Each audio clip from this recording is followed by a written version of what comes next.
Alors bonjour, bonsoir à tous, bienvenue dans cette nouvelle vidéo, dans ce nouveau partage. Ça fait un petit moment que j'ai rien mis sur la chaîne. Donc voilà, j'ai eu un nouvel appel à vous faire une guidance. On va voir le thème qui va se dégager. Vous l'aurez déjà, bah voilà, en cliquant sur la vidéo, vous saurez déjà de quoi je vais vous parler. Mais moi, aujourd'hui, à l'instant T, je ne sais pas précisément. Ce que je peux vous dire, c'est que j'ai deux archétypes qui sont sortis déjà. J'ai travaillé ici pour le voilà, premier, on va dire, pré-tirage pour vous donner deux archétypes avec l'oracle cosmique et l'oracle du Messie bleu qui sont que j'ai voilà, mariés entre eux. Comme je l'ai fait, comme je l'ai fait depuis un petit moment avec l'oracle des miroirs et l'oracle de la triade, avec lequel je ne travaille plus que sous le mode fusionné des deux jeux. Voilà, donc là en fait j'ai deux archétypes, enfin deux guidances différentes qui vont venir. Vous retrouverez le timing en barre d'infos. Je commencerai par celle-ci et je continuerai dans un deuxième temps par celle-là. Essayez de n'en choisir qu'une des deux. Voyez ce qui vous parle le plus, que ce soit par l'image des cartes ou par les mots-clés. Donc de ce côté-ci, on a la boussole du cœur et les émotions. Et de ce côté-ci, on a le perfectionnisme et la patience. Voilà, donc voyez ce qui vous parle le plus. Et puis, bah, si c'est la deuxième guidance, je vous invite à aller vous référer en barre d'infos. Vous cliquez sur le petit timing. Il y aura guidance 1, guidance 2. Pardon.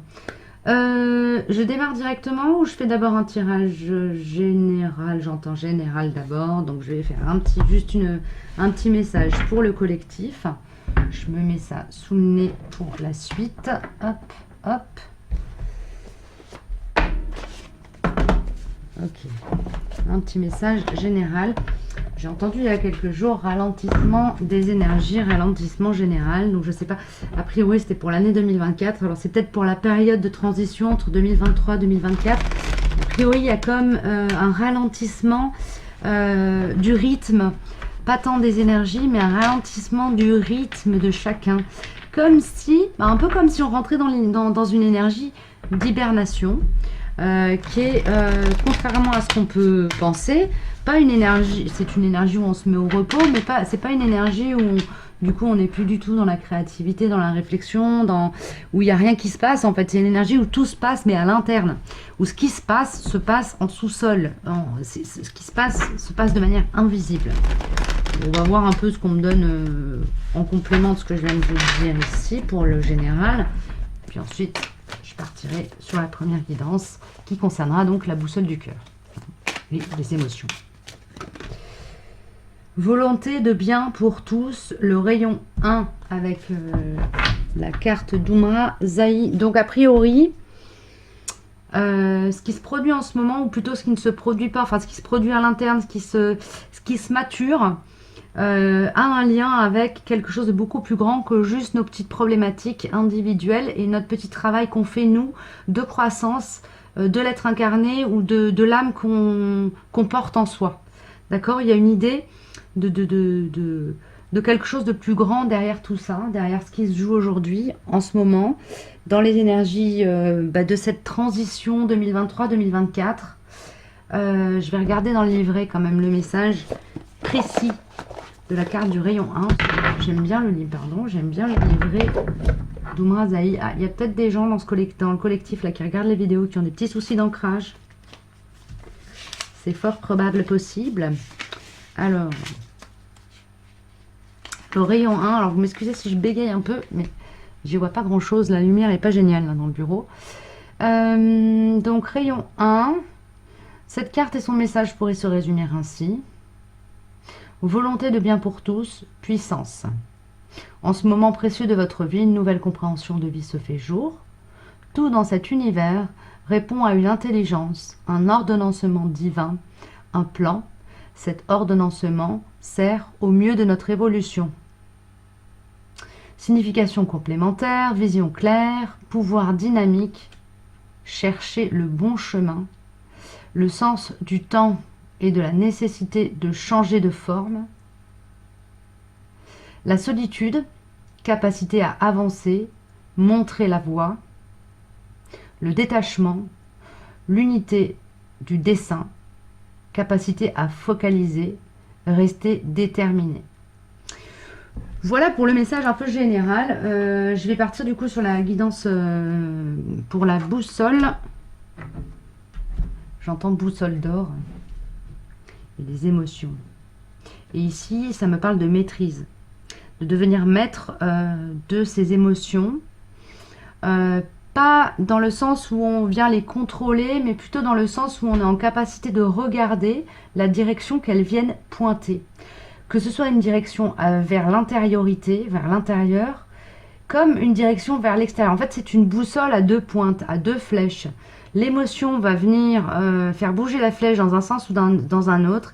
Et nous, on aura comme capacité, ou en tout cas, là, vous êtes sur un moment de vie où vous allez avoir cette capacité, où vous allez être invité à développer cette capacité, de regarder comment cette émotion vient parler de vous, et comment elle vient parler de... Qu'est-ce qu'elle révèle en fait de vous à travers d'où elle vient de l'extérieur. Comment dire, en fait, créer un pont, faire le lien entre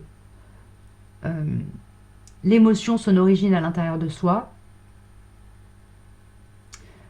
et l'endroit d'où elle part du monde.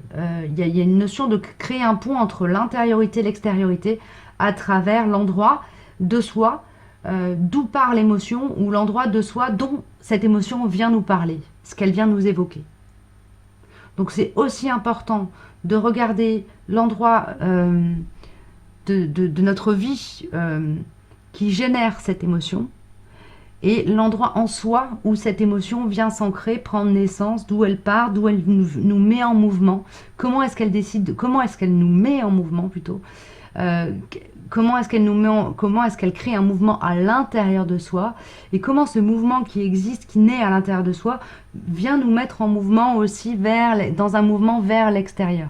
Ici, il y a une notion d'avoir une capacité à prendre de la hauteur par rapport à ça, pour mieux maîtriser finalement la manière dont cette émotion va venir nous mettre en mouvement de l'intérieur vers l'extérieur, parce qu'on aura pris le temps de poser ce regard sur l'endroit du monde d'où elle part vers nous, l'endroit du monde qui impulse la situation en fait, qui génère cette émotion, hein, la situation donc extérieure à soi qui vient générer quelque chose à l'intérieur de soi.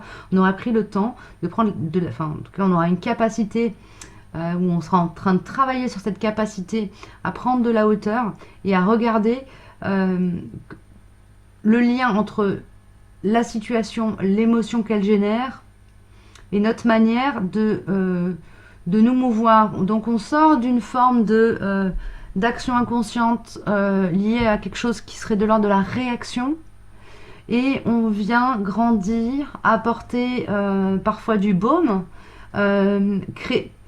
Oui, c'est ça. En fait, en prenant le temps de regarder comment les émotions naissent en nous, par le biais de ce qui se passe à l'extérieur, on aura cette capacité à aussi créer de la guérison en soi. Et en se guérissant soi, on aide le monde à se guérir aussi.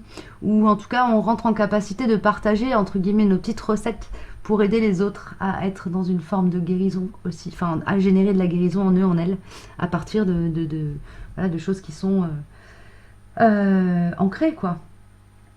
Donc il y a une idée d'opérer de la guérison aussi, hein, d'être en capacité de devenir guérisseur de soi, de guérir des situations, de guérir des espaces de soi blessés, de guérir aussi des espaces du monde blessés, hein. Il y a plusieurs options possibles ici. Je vais regarder du coup avec les murmures de guérison. Qu'est-ce qu'on a d'autre? Je crois que j'ai la guérison de l'âme ici, ouais. Guérison de l'âme, hop. Tac. Qu'est-ce que j'ai d'autre? J'ai les femmes médecines, on va prendre les femmes médecines. Merci les chouchous. Et j'avais de toute façon, quoi qu'il arrive, aussi l'oracle, le tarot primitif qui voulait sortir. Je vais commencer par là, parce qu'apparemment c'est le tarot qui veut sortir en premier. Comment est-ce que, à partir d'un étincelle qui vient mettre, embraser un espace de soi, comment est-ce qu'en fait, à partir du moment où on est maître de notre feu intérieur, d'où que vienne l'étincelle, on est en capacité de maîtriser la direction du feu. Vous voyez ce que je veux dire? C'est ça, en fait, qu'on me donne comme information. Ok. Alors, c'est beaucoup. Est-ce que c'est possible d'avoir juste une ou deux cartes en les chouchous? Merci. Là, ça fait un peu des masses. Hop.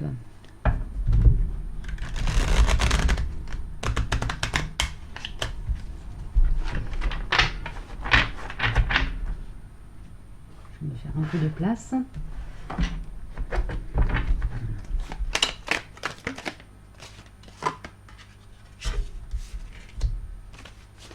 Ah, ici, il s'agit aussi de travailler. En fait, il y a voilà, on va dire deux options possibles, deux interprétations possibles. Donc là, c'est à vous de voir où est-ce que vous vous positionnez plus. J'ai affaire à des personnes qui sont dans un travail de complétude. Donc, la complétude, c'est quoi? C'est l'équilibrage des énergies yin et yang en soi. La capacité à s'auto... il y a une notion de capacité à s'autosuffire, d'autonomie. L'autonomie, ça ne veut pas dire qu'on est... l'autonomie, c'est une forme d'indépendance. Ça ne veut pas dire qu'on se passe d'être dans la co-création, qu'on se passe d'être au contact de l'autre, etc. L'autre est toujours un champ par lequel on peut s'enrichir. Mais ici, il y a une notion d'être maître de son équilibre intérieur. D'être dans une forme de maîtrise de son équilibre intérieur. Hein, parce qu'on est en capacité, ben voilà, d'être en fait, on est en lien avec notre boussole interne. La boussole interne, elle nous parle d'alignement vertical et horizontal. Il y a une forme d'équilibre de l'énergie yin et yang qui permet d'être dans cet espace comme ça, centralisé du cœur. Okay, d'être comme centré en fait. C'est ça. Okay. Il y a une grande douceur, une grande douceur ici. C'est possible aussi que vous soyez sur des liens très... il y a beaucoup de tendresse, je sens ça. Donc, dans des relations où il y a énormément de... L'intimité est extrêmement riche. Alors, ça peut être le lien à soi, l'intimité qui est très riche à soi. Ça peut être aussi quand vous êtes en couple, hein, d'être dans un... comme à la maison, quand vous êtes au contact de votre autre.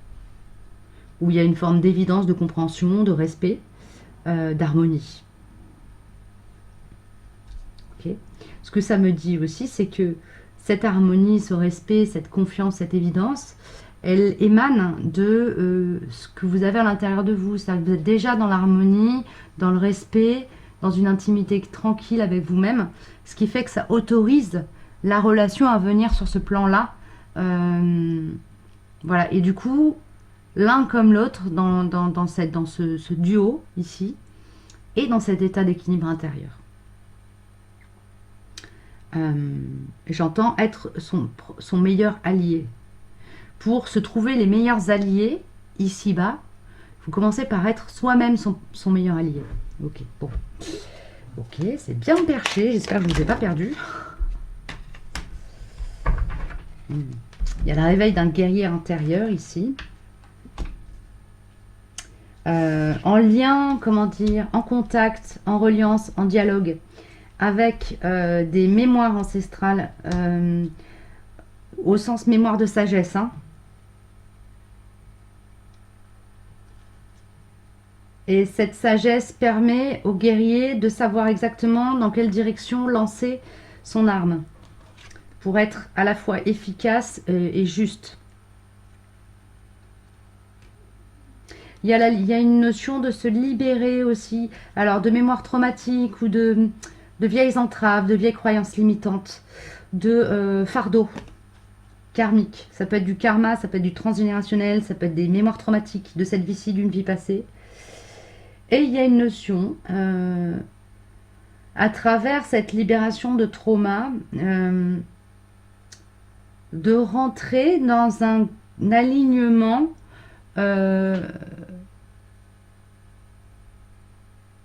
un peu clivant.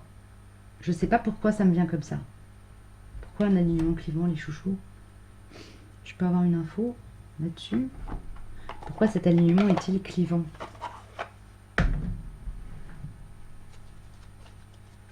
Ok, c'est un alignement qui permet de mettre en contraste la lumière et l'ombre. Donc c'est un alignement qui finalement ne laisse pas place à la demi-teinte. C'est en ça en fait. C'est pas qu'il est clivant, c'est qu'il donne du contraste aux situations. C'est-à-dire qu'il met clairement les choses au d'équerre. Il n'y a pas de place pour le mensonge. Il n'y a pas de place pour les jeux de miroir et les jeux de lumière. Chaque objet est vu comme là où il est en fait, à sa place. Donc le mensonge est démasqué et parfois de manière un peu abrupte ici. Il y a une forme de clarté d'être ici. Ok. Bon, je vais quand même demander une petite carte de plus, quoi, pour dire. Hein,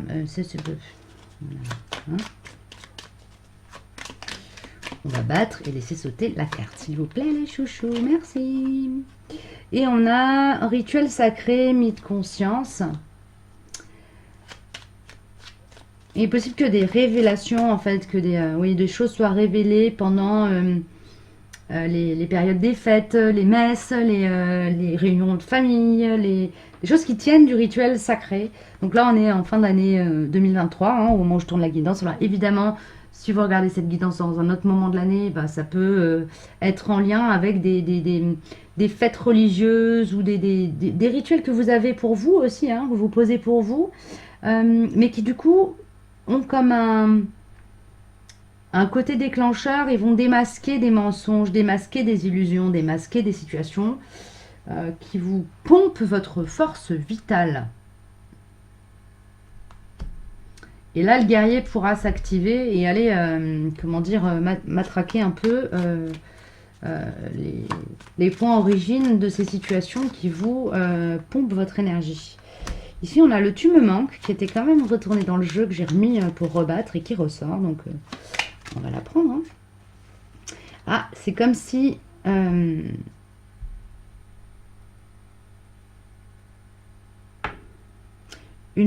c'est comme si une part de vous manquait à vous-même. Une part de vous qui est en lien avec voilà, l'autorisation que vous vous donnez d'être dans votre plein pouvoir de manifestation, dans votre plein rayonnement.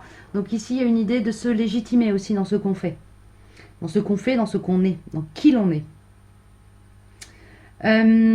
Ok. Le lien avec...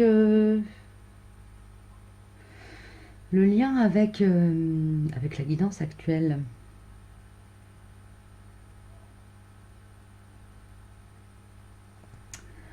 J'en reviens à la boussole du cœur. C'est vraiment cette capacité à aller chercher à l'intérieur de vous, là où il y a des dissonances, va vous permettre de repérer les manques, les choses qui vous manquent de vous-même, et va vous permettre de... En tout cas, il faut vous donner les outils si vous prenez vraiment le temps de faire un travail sérieux sur vous. Hein. Et ça se fait au juste rythme de chacun pour reprendre du pouvoir, reprendre de la confiance, et puis monter en croissance en fonction de la puissance de légitimité. Enfin, c'est pas la puissance de légitimité, mais c'est la force de conviction en fait qui porte la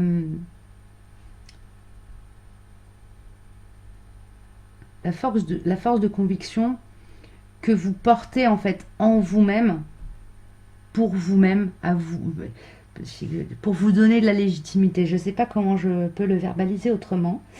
C'est très difficile à exprimer, mais c'est vraiment comme la force de conviction qui va vous permettre de reconnaître en fait votre légitimité à être et à vous exprimer. Voilà, merci les chouchous. Oui, on a le feu, le végétal, l'énergie de l'Est, donc on est sur quelque chose qui est très relié au plexus solaire. Hein. D'accord ? Ok, merci. Donc, je vais dégager un peu de place. Tchouk, tchouk, tchouk. Je vais prendre une carte de l'oracle guérison de l'âme.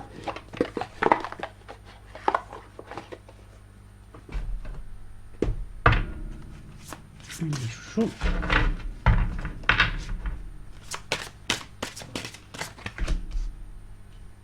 Oui, bon là on est clairement sur une phase où voilà, la légitimation, le fait de se connecter à sa boussole du cœur, etc., permet d'aller identifier et se délester de mémoires traumatiques transgénérationnelles. Donc c'est plutôt des choses qui viennent voilà, qui sont ancrées dans un karma collectif. Hein.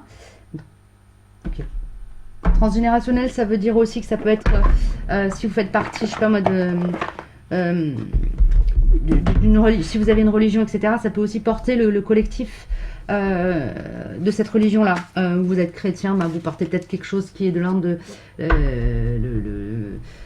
qui est en lien avec une blessure liée à l'Inquisition ou des choses comme ça. Voilà, c'est des exemples, hein, évidemment. On n'est pas, surtout pas au pied de la lettre. Hein. C'est une guidance générale, donc vous mettez ça en perspective avec comment ça vient résonner dans votre vie, dans votre vérité intérieure. Et si ça ne vous parle pas, vous zappez. Hein. Il n'y a pas d'obligation. Au contraire. Allez, je suis avec l'oracle des femmes médecines. Ce collectif, là, quel message je peux leur délivrer? On a le totem de l'ours. Excusez-moi, je n'y vois rien. Le totem de l'ours, le message de cette carte est « Retirez-vous dans votre tanière pour trouver des réponses ».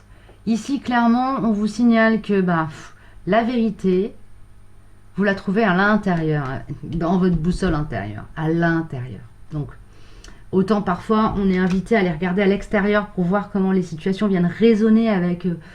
une prise de conscience, une vérité, un enseignement à recevoir, etc. Autant là, pour le coup, vous êtes vraiment dans une phase où vous êtes invité à aller regarder à l'intérieur de vous pour faire le tri, nettoyer ce qu'il y a à nettoyer, etc. En fait, on fait le ménage à l'intérieur de la maison, là.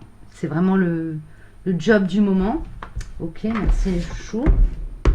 Et rapport à, encore une fois, la guérison, les murmures de guérison.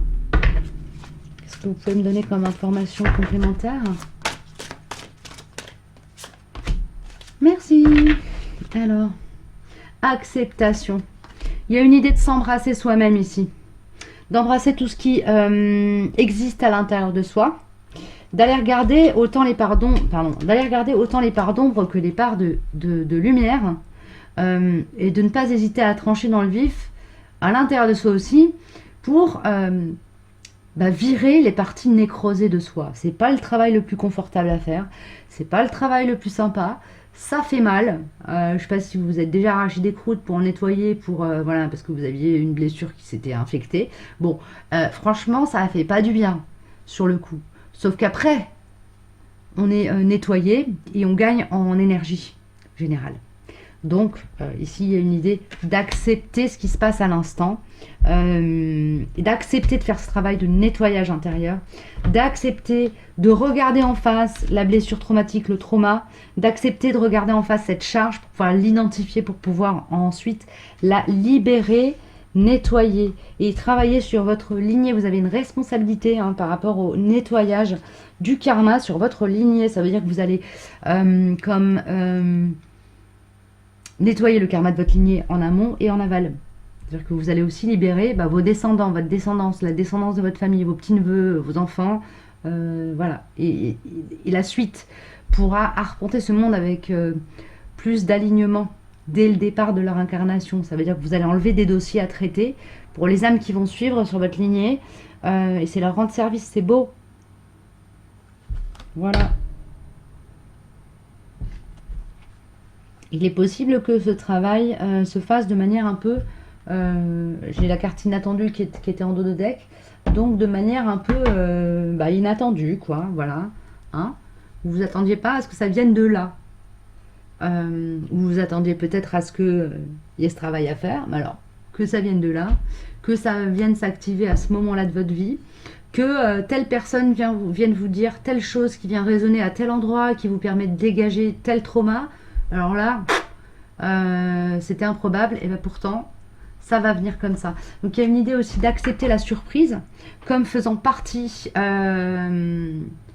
comme faisant partie d'éléments qui viennent vous percuter pour vous faire comprendre des choses. Voilà, bah, écoutez, j'espère que ça vous aura parlé. Je vais passer à l'autre partie de la guidance en espérant que celle-ci vous aura déjà conduit à quelques compréhensions. Si les deux guidances vous parlent, bah, vous pouvez regarder les deux, mais peut-être pas toutes les deux en même temps. Voilà, je vous recommanderais peut-être de faire de prendre le temps de laisser infuser une guidance avant d'aller regarder l'autre. Hein, c'est quand même toujours plus porteur. Voilà, je vous dis à très bientôt si vous vous arrêtez là.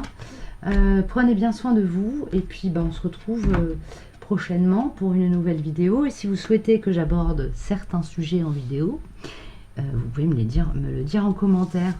Voilà, dans la barre d'infos, vous retrouverez également le lien vers ma page web pour prendre contact avec moi si l'élan vous vient. Voilà, je vous dis à très bientôt, prenez soin de vous.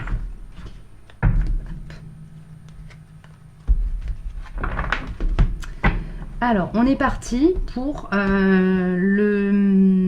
deuxième guidance avec cette énergie du perfectionnisme et de la patience. Qu'est-ce que ça vient nous dire tout ça? Il y a comme plus... comme si jusqu'à présent vous étiez des gens très exigeants avec vous-même, parfois très dur. J'ai une énergie de beaucoup d'intangibilité, enfin pas comment ça s'appelle, d'intransigeance avec vous-même, etc. Et là, vous rentrez dans une phase de vie où c'est beaucoup plus nuancé, beaucoup plus, il y a plus de bienveillance vis-à-vis de vous-même ici. C'est là-dedans qu'on rentre. J'ai l'énergie de quelqu'un qui passe dans une grotte avec un rideau d'eau et qui traverse et qui va vers la lumière. J'ai ça qui vient. Donc ici pour moi, il y a une énergie, un effort qui est fait pour sortir de ses propres ombres et aller vers sa propre lumière. Ok.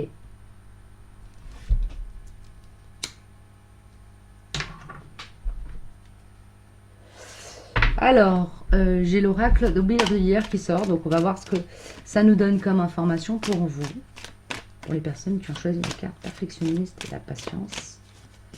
Perfectionnisme et la patience. Nous avons la papesse. Nous avons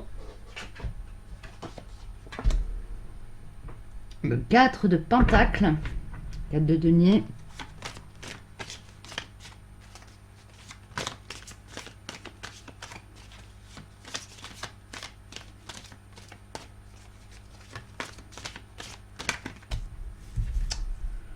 Nous avons le 2 de bâton, magnifique.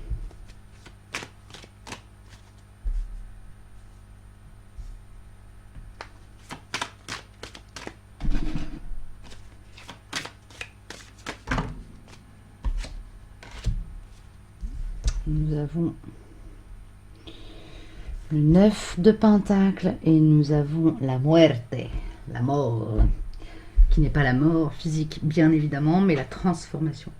Donc ici, moi je suis face à des personnes qui sortent d'une énergie d'avarice pour rentrer dans quelque chose qui est beaucoup plus dans le partage, etc.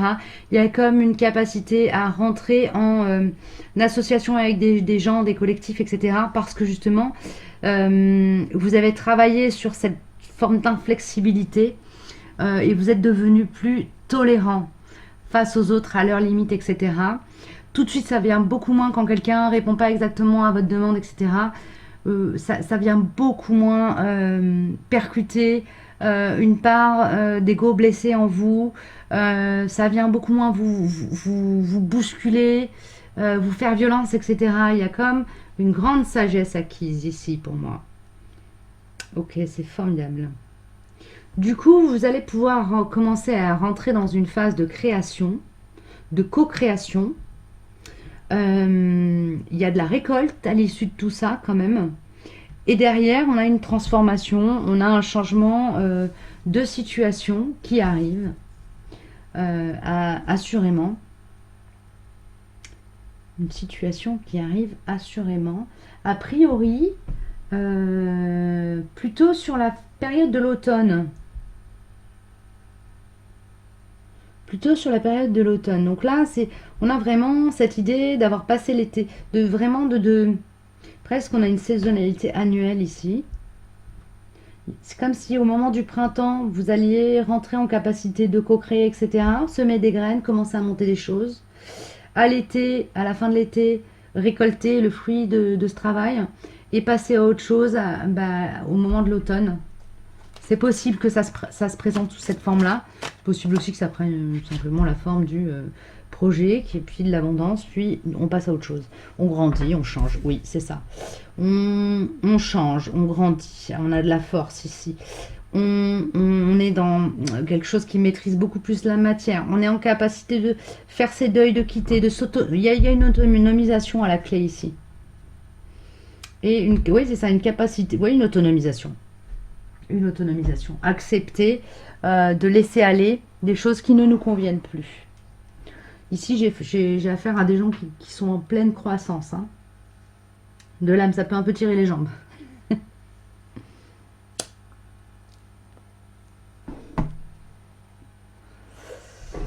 Ok, on va prendre une ou deux cartes avec le tarot primitif. Oups. Merci.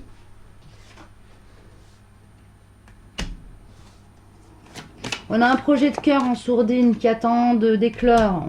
Oui, c'est ça. Alors c'est comme si la récolte issue de cette co-création allait initier un nouveau départ. Donc on est vraiment dans quelque chose qui est de l'ordre du nouveau départ sur un cycle, je pense, qui est un cycle de 1 an à peu près. Possiblement 13 mois, hein, ici. Mais bon, dans tous les cas, on est sur un cycle quand même assez long. Donc il y a une idée de prendre le temps de faire les choses bien, tranquillement, avec sagesse, avec générosité, permettre à quelque chose qui est de l'ordre du projet du cœur, mais qui n'est qu'une partie superficielle d'un projet encore plus d'âme. Voilà, passer d'un projet de cœur à un projet d'âme. Ok, on a vraiment ça. Là, vous allez rentrer dans le projet du cœur.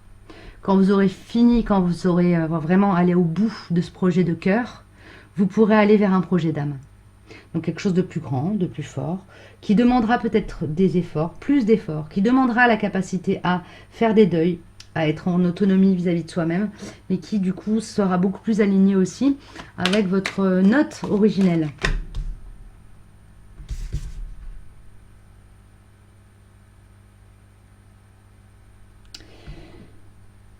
Et qui sera comme un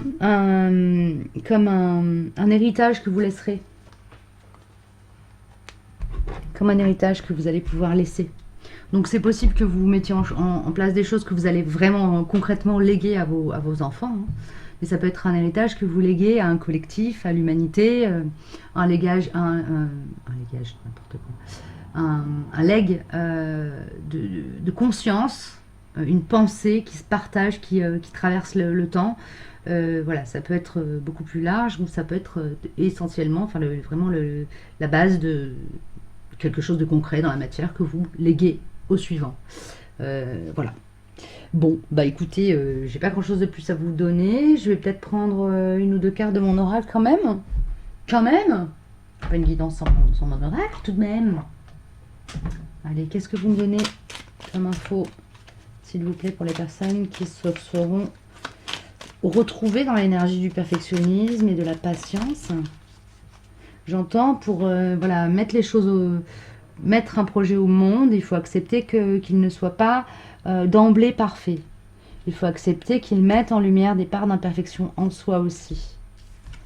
Pardon, merci, je t'aime. Donc on est dans l'énergie de la patience, de la bienveillance, de voilà, se pardonner les erreurs qu'on fait aussi, parce que quand on est perfectionniste, eh ben, on accepte mal les erreurs. Donc là, ici, il y a une notion d'être dans quelque chose de beaucoup plus tranquille par rapport à ça.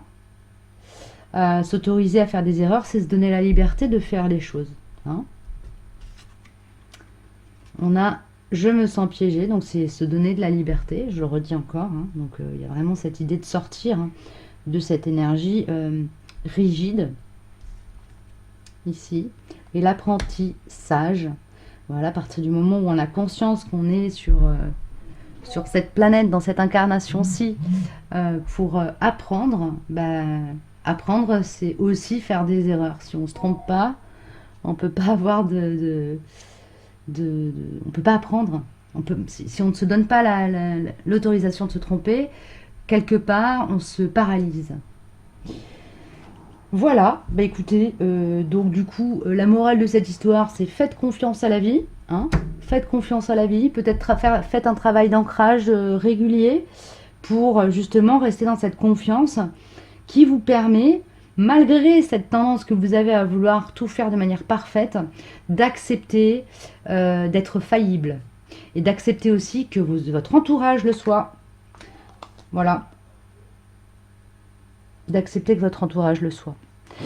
J'ai terminé pour cette guidance. J'espère qu'elle vous aura parlé, aidé, aiguillé, épaulé d'une manière ou d'une autre. Un petit pouce en l'air si ça vous a parlé à votre bon cœur, monsieur, dame.